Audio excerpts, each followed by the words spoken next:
రాజ్యాంగ నిర్మాత భారతరత్న డాక్టర్ బాబాసాహెబ్ అంబేద్కర్ ఆలోచన విధానం నేటి తరానికి ఆదర్శప్రాయమని కుప్పం నియోజకవర్గం తెలుగుదేశం పార్టీ విస్తరణ కమిటీ విభాగ సభ్యులు కన్నన్ ఆధ్వర్యంలో ఆదివారం నాడు కుప్పం కొత్తపేట నుండి డాక్టర్ బాబాసాహెబ్ అంబేద్కర్ చిత్రపటాన్ని ర్యాలీగా తీసుకువచ్చి కుప్పం ఆర్టీసీ బస్టాండ్ వద్ద ఉన్న డాక్టర్ బాబాసాహెబ్ అంబేద్కర్ విగ్రహానికి గజ పూలమాలలు వేసి 76వ గణతంత్ర దినోత్సవాన్ని ఘనంగా జరుపుకున్నారు.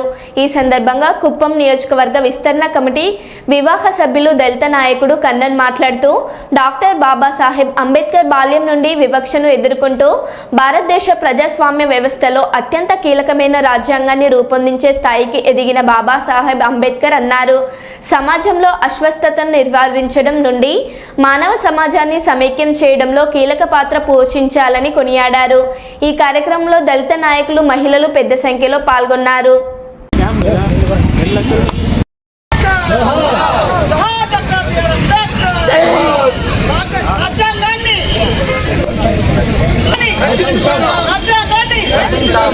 రాజ్యాంగాన్ని